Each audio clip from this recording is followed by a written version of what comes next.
So some of you know who I'm Chuck Lennox. I have my own consulting business, and I am the evaluator on this conference project. One of the challenges for me is I keep thinking, evaluation of the program. I'm here just to evaluate the conferences, and also I have a lot of other ideas around evaluation. What I thought I'd do today is just give you a 20,000-foot view of evaluation, just something to think out, really big ideas. Nothing specific, not a to-do list, but just some things to think about in terms of evaluation, and that's why I've kind of labeled it Evaluation 101.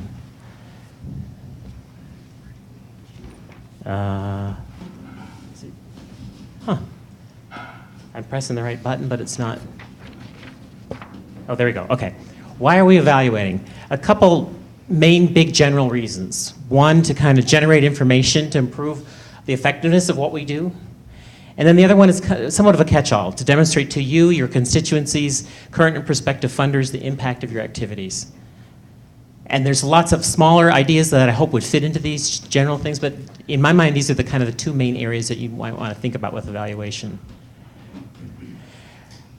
What are you evaluating? And a real key to this is asking really good questions, and those questions come about as part of a process. Listening to the panel previously was that sense that how do you get started, and it's an ongoing process. So in developing an evaluation, thinking about the initial questions, and those get refined, and they get refined, and they get refined again. But it's asking some really good questions. So here's two examples off the evaluation plan for this particular project, the conferences. What can we learn about collaboration in this effort that could be applied to other settings? What specific actions must be taken to expand this program to new locations? So those are some things to think about in terms of what you're evaluating and reframing it in the sense of questions. How are you evaluating? Invariably, we tend to jump right to the tools. Well, let's do a survey. And you really have to step back a little bit and think about, again, what are you evaluating, and what's the best way to do that? But it's first, what are you evaluating, and then thinking about the methods. Thinking about quantitative and qualitative data. Now, it's going to be relatively easy, although databases are a little challenging in terms of across the country, to add up numbers of things, pounds, quantities, numbers of people, and the like. And for some people, especially budget analysts, they like those numbers. That's important. That's a way to evaluate.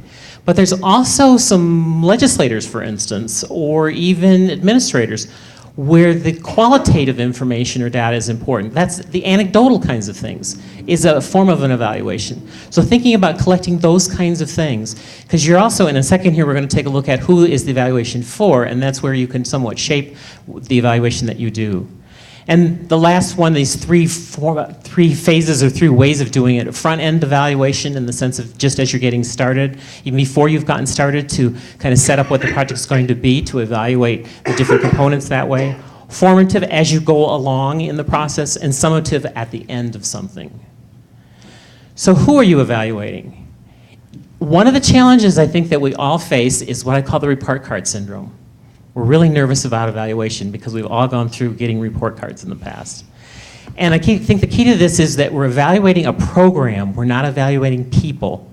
The people side of evaluation is performance appraisal, and that's not what we're doing. And that's something to keep in mind because it makes people a lot less nervous thinking about the program. Even though they may be involved in it, administering it, you want to look at the program itself. And then also think about who wants to know these results. Who are the audiences? And there's not one audience for an evaluation process.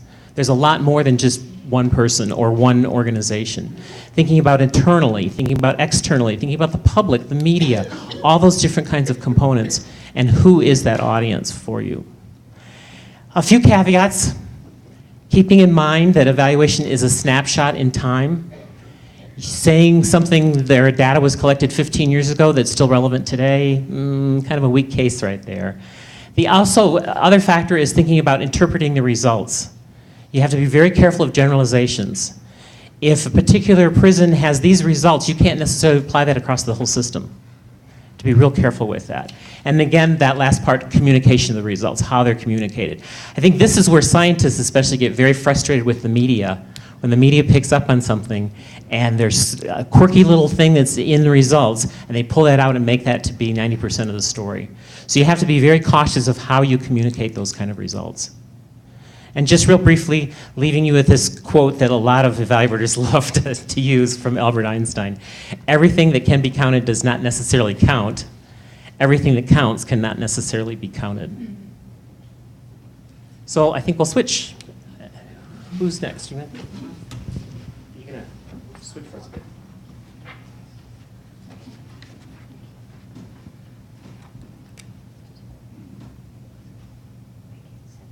And we'll hold questions to the end, if that would be. Write them down on a piece of paper and we'll get to them. There you go, and that's the advanced one. Do you want to put this right in here? Is that easier for you? There you go. Okay.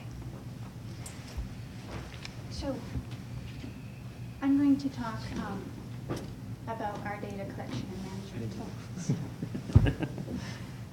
About our data collection and management system. In the hopes of two outcomes. First, as I share with you what we went through, it might help you as you develop your own data collection system. And then the second piece is that we are still developing ours and struggling, and any opportunities for collaboration or hints for us, suggestions for how we might better do what we're trying to do. From my perspective as the sustainability coordinator of corrections, I think that our data collection, management, and evaluation is extremely important. It has been for our program. And one of those reasons is I get to say, because I have the data, that it's working for us. What we've been doing has the mission of corrections and the mission of the Sustainability in Prisons Project are compatible. They are not opposing forces. And I get to say that because I have some data that says we have achieved cost containment, cost avoidance, reductions in spending, therapeutic value, opportunities to contribute, and opportunities for the offenders to change.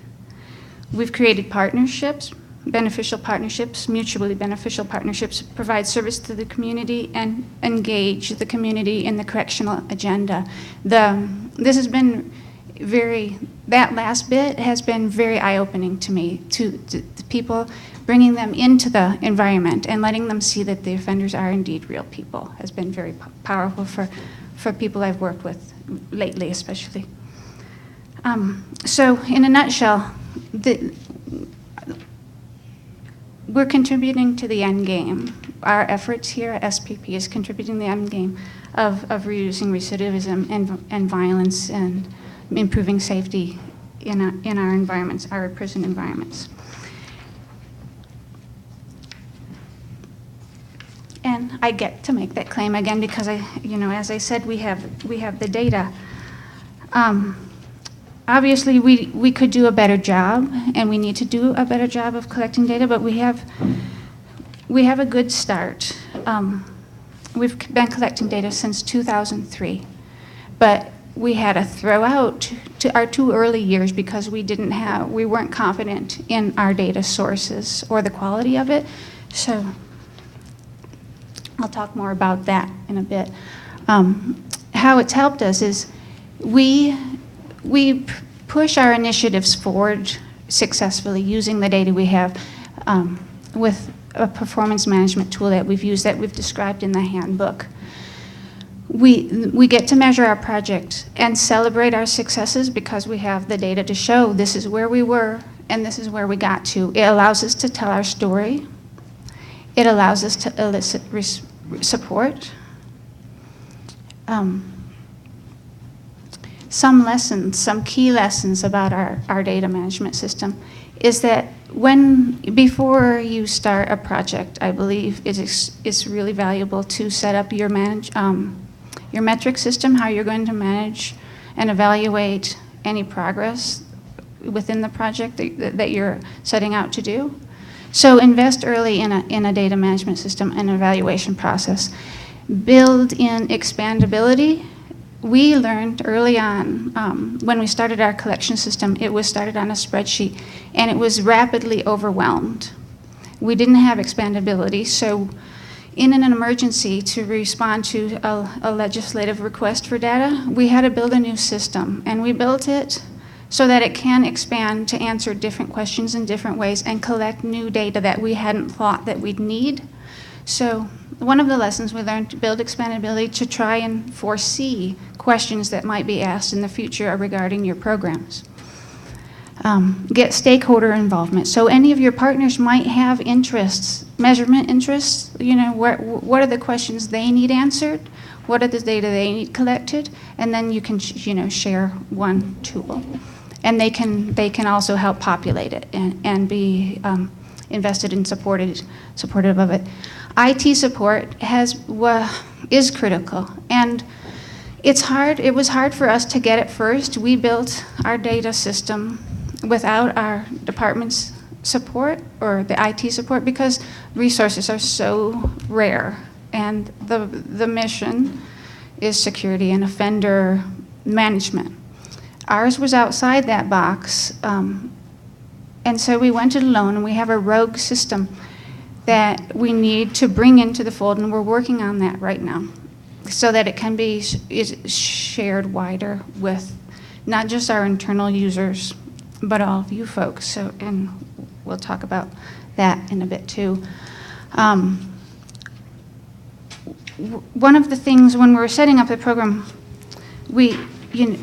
deciding how to do it, and we tried to be pretty pragmatic about it, and knew that one of our end goals was to report on our activities. So that's how we designed our system. We wanted to benchmark our current state, where we were. However sad that looked, we got to say, oh, we improved in the transitional state. Look how the action items are paying off. We're improving. We're getting there. And then, of course, the desired state are our goals. Again, with the partnerships, internally and externally, we look to, there's lots of data within our organization and databases and systems that we try to network with. For example, there's the RPM Resource Program Management System. And then that tells us what offenders are in what programs, how many hours they've been handling dogs or gardening. That's been very useful to us lately. Offender population data, all of our data, we get to talk about it in terms of a number of different ways. We get to talk about it in terms of square feet, in terms of offender population. So different databases within our organization tie into ours, so we get to manipulate that data easier. So there's internal partners there. And again, your partners in the community, what do they want measured? And can you give that to them? It has been helpful to us to have the data handy and available when asked for it. Like with the media, don't say, no, we can't, or we're not ready to give you an interview. It's been very useful to be able to hand people data when they ask for it. I see, so again, if you partner with them early, they can support your system growth so that you can expand where you need to. They will support any technical difficulties that you're having. It's just a couple of us that are working on the database, and it's not enough in case problems come up or whatever. And then we, of course, would like to expand it. So what we're looking at is a web-based application, so we can network more easily within the Washington SPP and to states as well.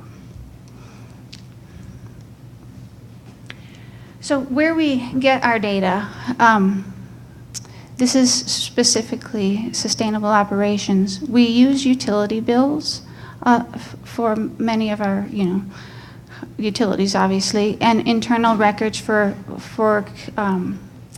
like our trash and recycling measures, produce grown, farm to prison intakes. We use vendor reports for fuel and other consumables.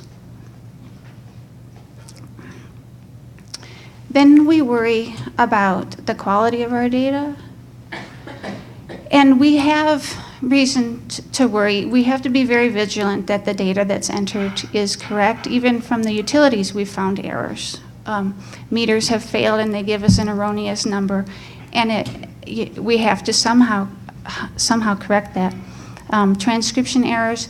One of upgrading our system has allowed us to get away from a lot of keying in. Multiple people were keying information, and that's just a drag, and it, of course, leads to errors. The next shoe to drop, I think, as people pay more attention, or we ask for more reporting, or you report voluntarily because it improves your credibility, is being confident that your data is quality data and you can demonstrate it. And so we are not auditing our data, but we should expect to be audited, or we should expect to audit our data, just so that we know with confidence that it's good quality data, that we can demonstrate we know where it came from. And like I said, we threw out 2 years of early data because we didn't know the source, or we didn't have, it wasn't comprehensive. And so, like as Chuck pointed out, we have a state of 12 facilities, and we can talk about our data in terms of the state as we aggregate data, or as facility by facility. But we can't talk if people are missing data, or if we haven't gotten the data we're relying upon. We cannot talk about statewide information. So we've been more diligent about the quality of our data. This is just a screenshot of one of the pages of our new data collection system. It's a dashboard, and I'm not sure what it's showing, but sometimes that bottom screen you can flip through and look at it in numerous different ways. On the top left-hand corner, you can drop down those boxes and expand them and open them up to look at different things. For example, if your legislature is asking you to report on biofuel use, you can open that up, and you would have captured that data there. And instead of all prisons, that reflects all prisons, you can look at prison-specific data. And those are just some standard graphs that are made. The metrics would be per offender per day, for example, or I'm not sure what the other one is saying. And then there's some comparison, site-by-site comparison up in the corner.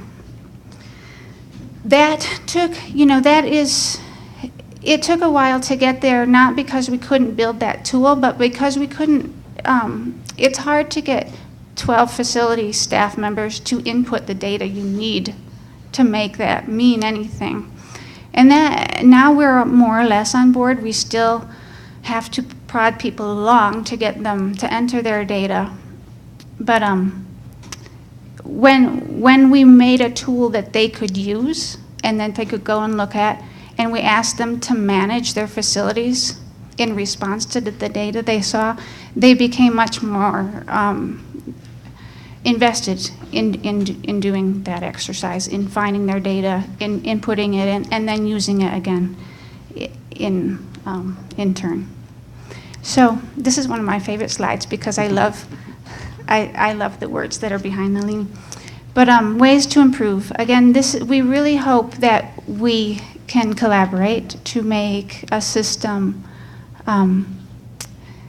that would work network-wide for us to collect our data and to share it. There's lots of power. I mean, this has been a powerful tool for us. When we're asked questions, we can respond to them.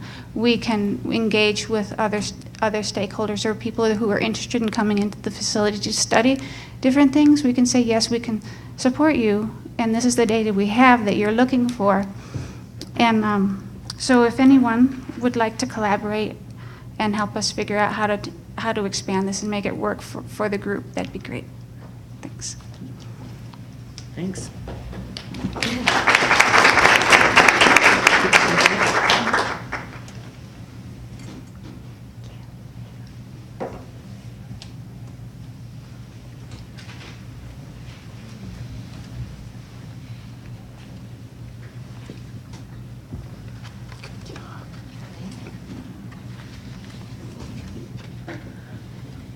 Okay, good stuff. So for those of you who don't know me, I'm Brittany Gallagher. I'm one of the graduate research assistants with SPP Washington. I'm one of 9 or 10 students at Evergreen that are benefiting, that are yet another group to benefit from this partnership, from this win-win-win-win situation. Because as a master's student at Evergreen, I have the opportunity to conduct some pretty cool original research that I would have never, and indeed did never dream of conducting before I came to Evergreen and started working with SPP. So I'm going to talk about a different kind of data from what Julie was just mentioning. Those of you who came, let's see why I have a little thing there. There we go. To the meeting in Washington in September, already know about the lecture series that we run and how we evaluate that. So I'm just going to do this really quickly. Information on our lecture series evaluation program is in your handy handbook on page 11 or Roman numeral page XI, for those of you who are looking for it this morning. Just a few things really quickly. So we hold lectures monthly at 2 different prisons. Well, we started with 2, now we're in more. We're expanding all the time across the state. And before and after every lecture we issue surveys to the offenders who are attending. They attend on a per lecture basis based on their interest and availability. So one of the first things that we want to do, of course, obviously, I have in my notes here, take attendance. Make sure you keep track of who's coming and how often they come. That way you'll be able to do comparison group studies between people who are attending many, many lectures versus those who came once and then didn't come back. The pre and post lecture tests examine knowledge about the day's topic using 3 true and false questions, but then the stuff that I'm really excited about is this Likert scale stuff. So the Likert is, for those of you who don't know, the 1 means very unlikely to 5 means extremely likely. That's the Likert scale. About their level of interest and engagement with the day's topic and with environmental issues in general. So through these years and years of having these surveys, because we've done something like this for quite some time, we can see how people are actually becoming more interested in environmental topics and issues and are having more conversations about them, or at least are saying they're going to have more conversations about them while in prison. So there's a protocol on that in the handbook. But we wanted to evaluate something else in Washington because we do all of these conservation projects and sustainable operations projects, and we engage hundreds and hundreds of offenders across the state in these sorts of projects. So we wanted to do a comprehensive evaluation of the effects of participating in these programs on the offender participants. So first we had to decide, well, what counts as an SPP job? We knew, yes, our frog rearing, butterfly rearing, prairie plant restoration programs were all going to count. But we decided to take this comprehensive view of sustainability, as Paul mentioned earlier today, that to incorporate this human element of sustainability, which is why we ended up including the dog programs, including sustainable operations, including a pretty liberal definition of what counts as a sustainable job. So we decided, and these will look a little bit familiar because we talked about the 5 essential components. Sorry, that's what was on page 11, page XI. The protocol is somewhere else. The SPP jobs in our facilities all have an element of education, specifically science education. They all involve some element of bringing nature inside, most often working with living things, and with community collaboration. So that's the partnerships with mutual benefits. A lot of times people are working with biologists, other scientists in their pursuits. So the other essential components, of course, are the safe and sustainable operations, like we mentioned, and then evaluation, which is what we're doing right now. So what I did was take every SPP-related work program and score it for its level of engagement with each of these components, which will come in later. Then we had to decide, well, what exactly do we want to know? What questions do we want to ask? Of course, we want to know about recidivism. Everybody wants to know about recidivism. But as SPP Washington programming exists right now, we focus a lot on what I'm calling in-prison changes. How is safety affected, for example? How's the culture inside the prison hopefully improving? And in-person changes. So I don't have a psychology background, but we're obviously very interested in some of these things because they are indicators for recidivism. So how well do people cope with stress? What are their attitudes like? You know, we see this improvement in environmental interest. Is there an improvement in environmental attitudes? Pro-environmental attitudes are correlated with pro-social attitudes, which of course are things we want to improve, especially in this population. Do people feel like they're actually gaining valuable work skills? Do they have better relationships because they're working on a collaborative team? So, study design, excellent. Again, I'm a student. This is my first shot at a large-scale original research project. So what I did to create a great big survey was put together a couple of validated existing surveys. The new environmental paradigm, originally from 1978, has been revised. I think the most recent revision was 2008, so it's pretty current. It's the most widely used measure of environmental attitudes and beliefs around the world. Hundreds of studies on this one, very widely used. Another one, the Environmental Identity Scale, that I thought was pretty cool. I included both of those, the first one, the NEP, in its entirety, and the second one in an abbreviated version, adjusted for a prison population. And then the third one, the third bullet here, the offender needs assessment questions, were semi-original questions that I wrote with a few social scientists and with Carrie's help and with the input of folks at headquarters, based on the intake assessment that's done when an offender comes into the Washington system for the first time. That is then actually redone, I just found out, periodically, with written, to include questions that point back at that. Now, I still don't know if that'll really be able to be used as a post-test, but there's definitely interesting stuff in there about relationships and interest in continuing education and that sorts of things. They're all primarily, the top three are primarily quantitative. They've got a few open-ended questions allowing for some gathering of qualitative data, which has actually been super interesting.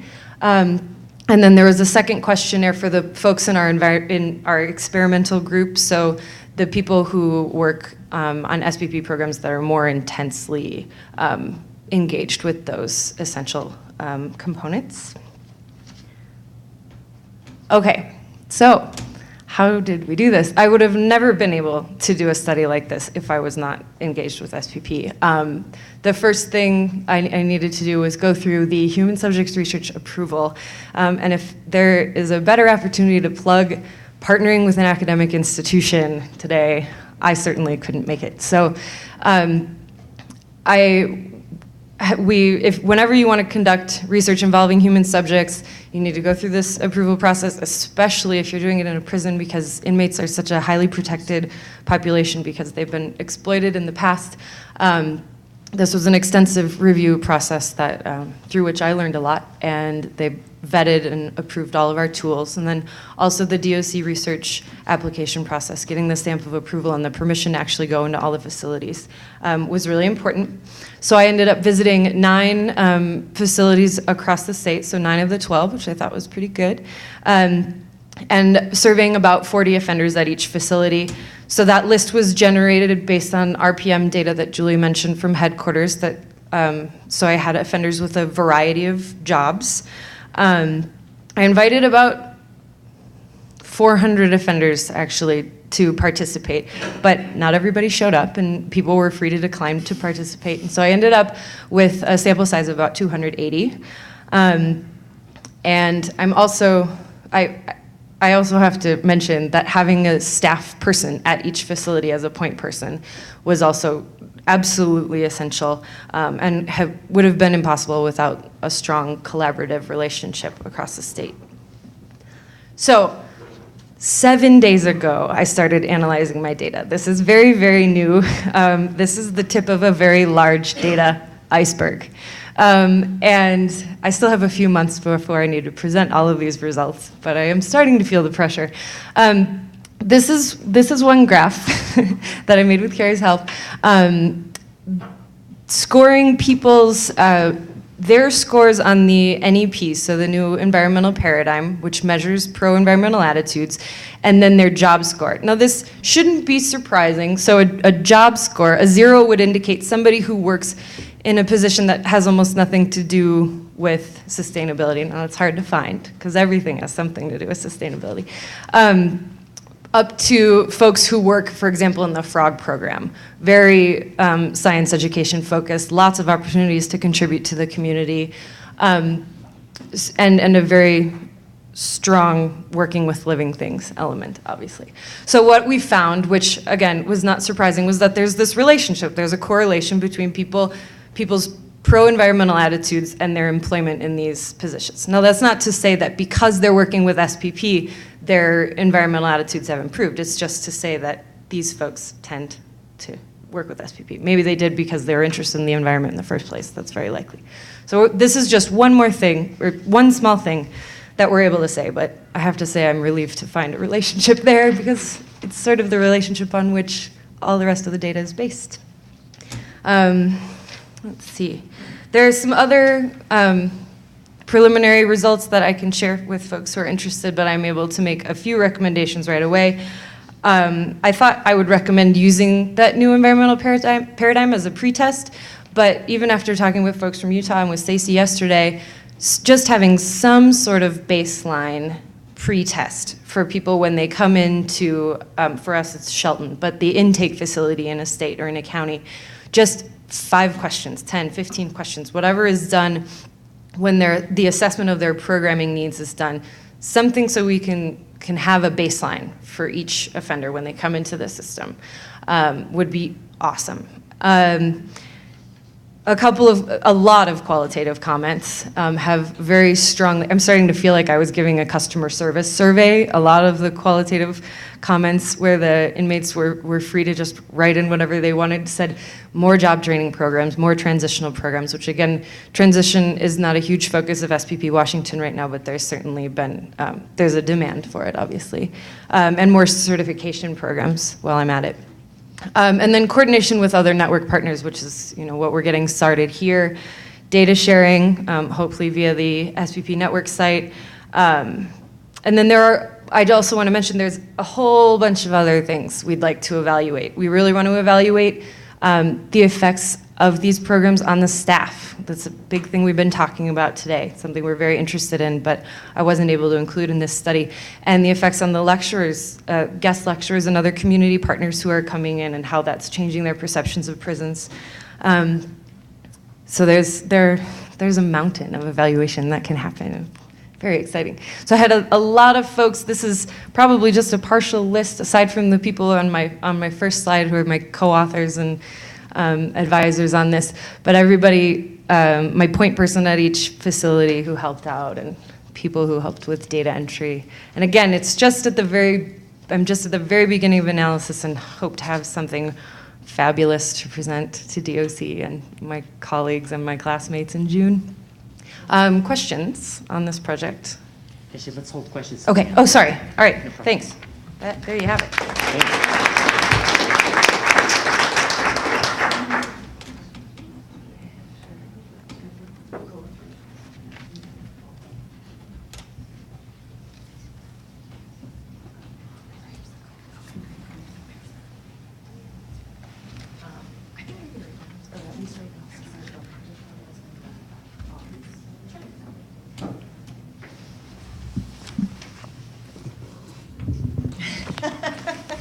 I knew that was going to happen when I got up here. My name is Stacy Eddings, and I work at the University of Utah Education Policy Center, and I'm the external evaluator for the Utah Science in Prisons Project. And I was asked to give an overview of the evaluation that we're developing in Utah, and a history of it.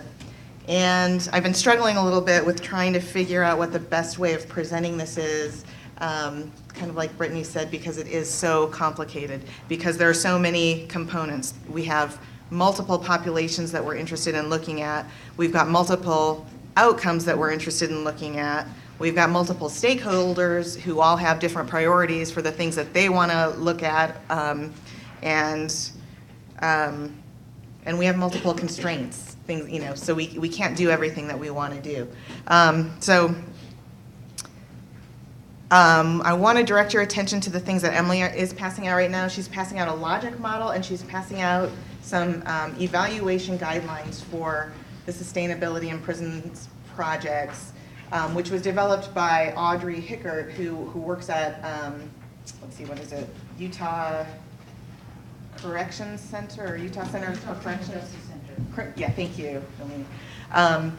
Excellent little brief guide for how to start thinking about evaluation for your projects.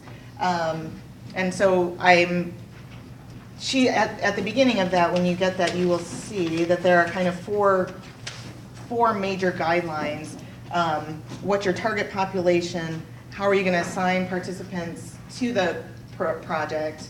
What interventions or services are they going to receive? And then, are you meeting your outcomes? So I've kind of modeled my presentation by that, just because it seemed like a good way to go.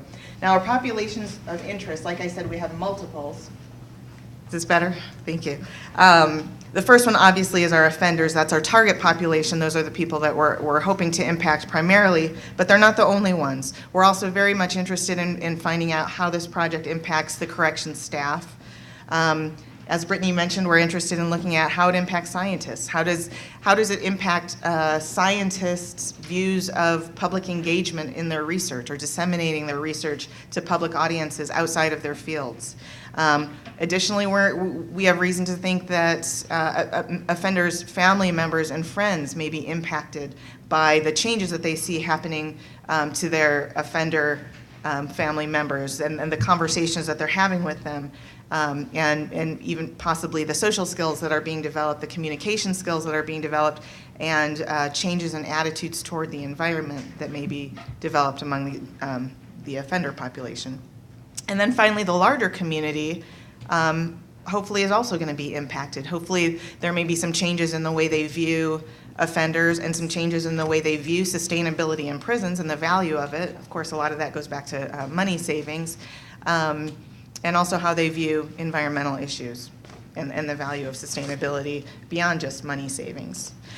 As far as assignment to the project, this is important. How we assign who participates in the project is important for any kind of evaluation, or any kind of research with human subjects, because we're interested in showing the impact of the project, not showing that there are pre-existing differences between the populations. So if we were just to say, oh yeah, the people who participated in this project, there was less recidivism among them, well, we don't know necessarily why. Is it because there was something different about them that caused them to want to participate, or was it something about the project that influenced them so that they did better afterward? But this is very complicated for this project because offenders participate based on their interest in the project. And that wasn't something that we wanted to change. You know, we wanted to evaluate the project as the project is done in the prisons. So to solve this problem, what we've done, or what we're doing with our evaluation, is we're planning to match participants with a waitlist control group who are going to be matched on demographics and various variables that hopefully would predict what recidivism rates and job rates out after they leave, and also their level of expressed interest. So in Utah, at the prison that we're hoping to start with, there are 9 living units, housing units, I'm sorry, with, and we're going to start in 2 of them, hopefully. So we'll be looking at the entire offender population. Not all of them will have access to SPP, but we'll still get data from them, and then we're hopefully going to find a good matched sample to look at recidivism rates for people who likely would have wanted to participate, but couldn't, and then the people who did participate. And we're also going to track levels of participation with identifiers on all of the instruments, so we can track people as they proceed through the project and know how much of a dose they're receiving and how much they're participating, and so we can see, you know, controlling for all of those other demographic variables, are we able to see that increased levels of participation also lead to increases or decreases in recidivism and increases in the positive outcomes that we're hoping to see. As far as outcomes to measure, turns out to be a subset of all the things that we could measure. And one of the things that makes it complicated to tell you about the history of the project is that we started out with a very, very large list of things that we wanted to measure because the project is so huge and so comprehensive and impacts so many people in so many ways that there were a lot of outcomes that we were interested in. But we did end up narrowing them down to the most important things for the most stakeholders that we could within the constraints that we had, which is that the surveys and instruments and things have to be very small, have to be very short. So we couldn't measure everything. So the first thing is STEM education outcomes. This was a very important aspect. You know, did it change offenders and other participants' views of science, technology, engineering, and mathematics fields? Did it make those fields more accessible? Did it change their views of themselves as science learners or math learners? Did it change their views of scientists? Did they see scientists as unapproachable and inaccessible, and science is inaccessible? And now do they see that as something that they could do potentially? Job paths for them, career paths, educational paths for them. So both attitudes and also outcomes, did they learn things? Conservation attitudes, how do they feel about ecology and conservation? Did that change as an effect of participating? Pro-social attitudes and communication, what kind of soft skills did they develop through this project? And by being part of something where they were giving back and feeling that what they did was valued and contributed to the larger community and so on. Attitudes towards offenders. This would be more among staff and the scientists who participate and the external community. Seeing offenders engaged in these kinds of pro-social activities is likely to have an effect on how offenders are viewed and what happens to offenders are viewed. You know, is it worthwhile to do these kinds of programs? Reduced recidivism, obviously, we're interested in looking at because that is so important. And then attitudes toward public engagement, like I already mentioned, we're interested in looking at in terms of how does this activity change the scientists who are involved in it, the scientists who come to give lectures or who work with the offenders to do scientific research projects or sustainability projects. And so here's just a little table with the different outcomes that we're going to be looking at with the different populations. Conservation attitudes and behavior obviously go for all of them. Attitudes toward public engagement is only the scientists, but then there's different degrees of overlap with the outcomes and the populations. So what we've decided to do to start out is an offender survey. And as I mentioned, the offender survey is going to be given to, hopefully, or the plan is, as many of the offenders as possible within the prison system, not just the units where we're going to be implementing SPP. Very important thing that we're hoping to do is collect baseline data. So we're collecting this survey, which is going to have attitudes about STEM, attitudes about ecology and conservation, things like that, before we ever go in, before we have that first lecture. So it's kind of a really unique position to be in that we're going to be able to do that. It's not critical. You know, if you've already started, still go ahead and get that baseline if you can. But to have a baseline before there's any contamination by any kind of project is a real treat for an evaluator, and it's a nice position to be in. So we're going to collect that, and we're going to collect that on an annual basis then to continue to get you know, how those attitudes may or may not be changing.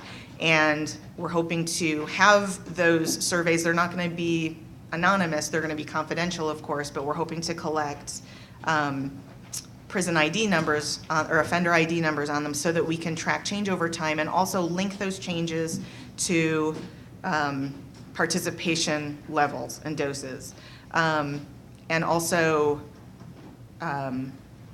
because there are going to be in order to keep the survey short, we eliminated a lot of the demographic questions, knowing or hoping that we could get that information from their offender ID level. So we don't have to ask them their gender, we don't have to ask them their age, what they were convicted of, all that stuff. We can get that by just having their offender ID on their survey.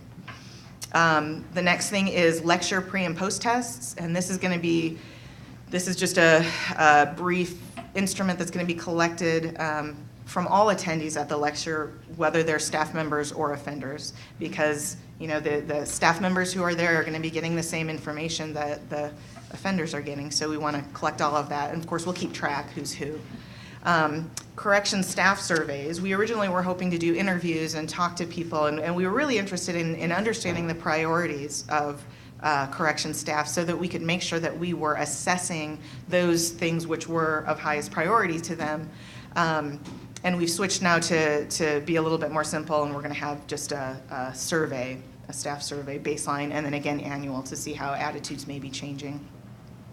The scientist survey, again, baseline and annual, and that one is going to really focus on attitudes about public dissemination. There's some issues there, and the Center for Science and Math Education is, of course, very interested in sort of getting people out of the ivory tower and into the public and getting the science research out there. So we're hoping that this will facilitate opportunities for that and also change people's ideas about how useful it is, not just for the public, but also for the scientists, because the scientists are engaging with people who may have fresh ideas and new ways of looking at things and ask really interesting questions that may spark, new ways of thinking about their fields that they're not getting within the academic world.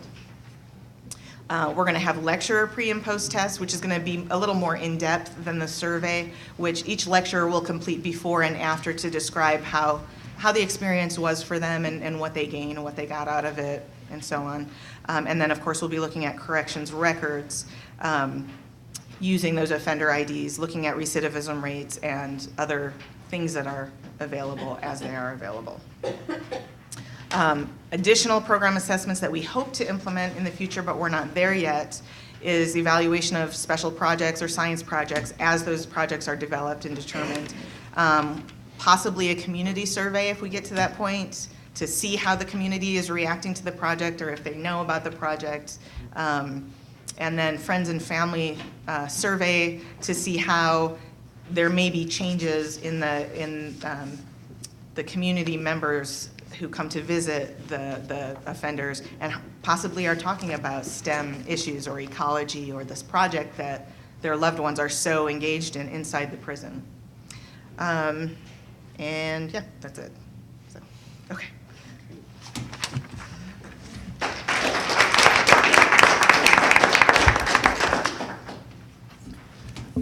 Lots of good things to think about.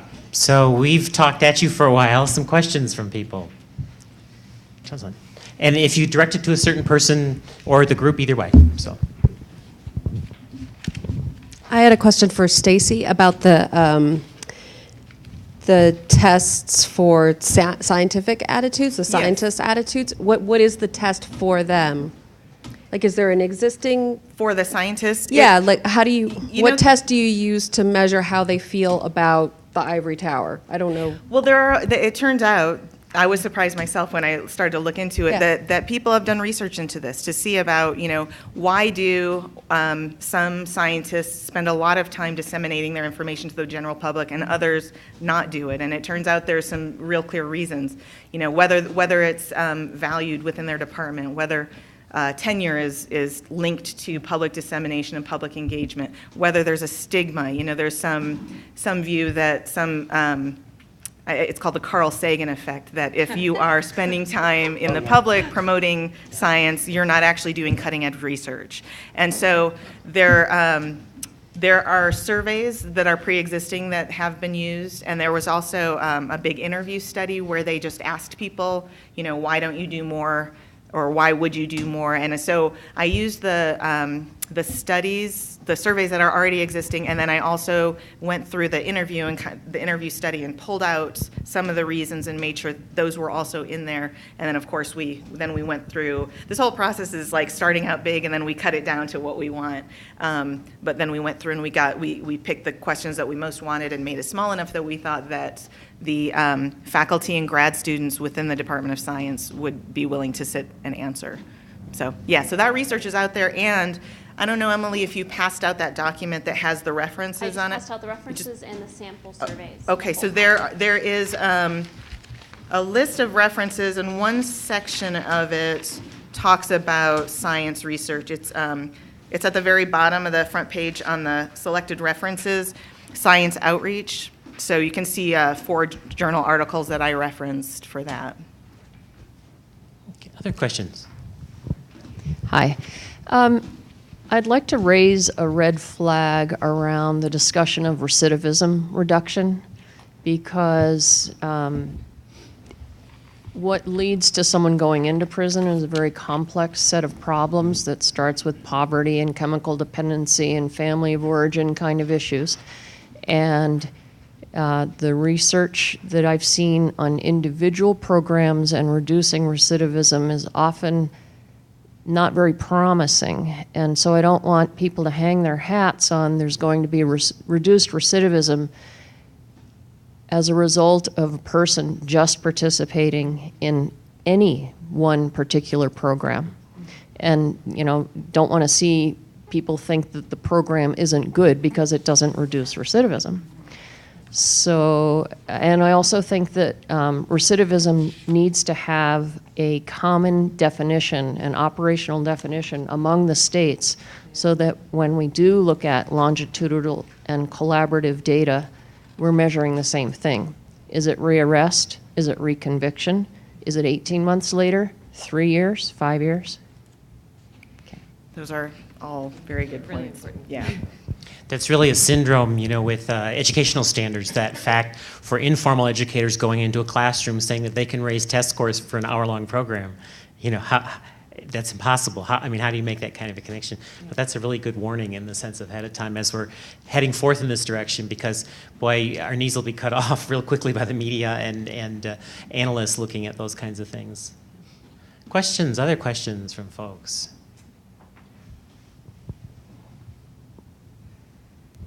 Just want to kind of comment on what you said. I think that more importantly, we can use it as one of the tools in our toolbox in our attempts to reduce recidivism, because like you said, no one program can do that.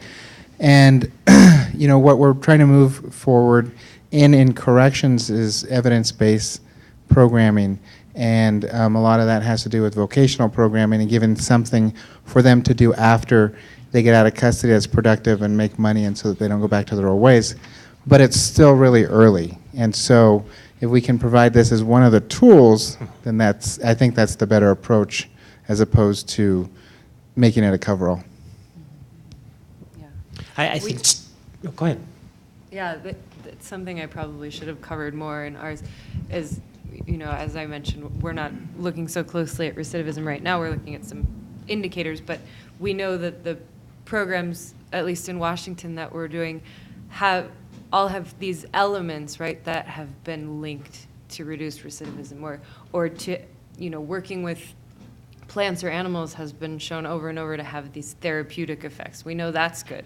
We know education in itself is good, also has been linked to reduced recidivism, but having other benefits as well. And then there's some, you know, this opportunity to contribute to the outside community also fosters pro-social. You know, these are all elements that are parts of our programs already, and they're all good. And so they can just multiply their goodness within the SPP programs.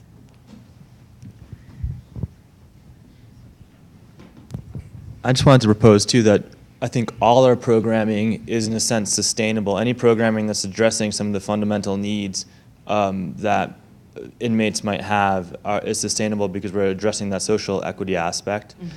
And I think it is maybe more applicable to the jails, but if we're looking at triaging inmates who are going to be most likely to benefit from programming interventions and directing resources at those inmates. So I think that's from talking to our programs people, that's what I've heard is sort of the direction that we should go in is finding out who's going to benefit most through proven evaluation techniques, and then targeting our interventions at those individuals. I think is a route for more research and more sort of a promising area for us to sort of explore. You know, because any time that we're reducing the likelihood that we're going to recycle an inmate, the more sustainable we're going to be. Other comments or questions from folks? That is one of the challenges with evaluation is we always think we can find the one thing that you can do that'll change everything, and we forget how synergistic stuff is, and you can't separate it out. You know, we have a tendency to want to and have the one true answer, but it's so synergistic, and it's really a challenge to, and it's impossible really to pull that out. And we have to be really careful about, again, how we interpret results or communicate results that way. You can't do just one thing. Other comments? Yeah, I think it's one of the consequences of having a lot of partners too is making us think about when we do have statistics and when we do have evaluation, what is the most effective way to communicate that to our different partners? So maybe to somebody really savvy like you know, we would have to be super sure that we were super quantitative. If we're talking about trying to convince people who may not be familiar with statistics, maybe anecdotes are really what we need. So I think it's great to sort of go to the extreme of what we think we will need in terms of quantitative and the kinds of stuff that Stacy was talking about, but also be aware that some of our measures will be less meaningful in that state and more meaningful and maybe a more informal state. Always thinking who your audience is Yeah. for the results. Yeah. There was a question over here. Just a question about the staff survey real quickly. Did you all get input from institutional staff as you designed this? We did, yeah. Okay. We work closely with them, knowing that, you know, there may be some issues that are sensitive that we wouldn't know would be sensitive. Also knowing that it had to be very short, yeah. And we are still awaiting approval for that. We have our University of Utah IRB approval, but we're still waiting for the prison, and so we may have changes that need to be made. And I don't know the answer to this, maybe somebody from Utah does, but is the correctional workforce in Utah unionized? No. No? Okay. We don't have any unions, I don't think, do we? Okay, one last question or comment. You can tell it's getting later on in the afternoon. Well, thank you very much. Join me in thanking the rest of the panel here, too.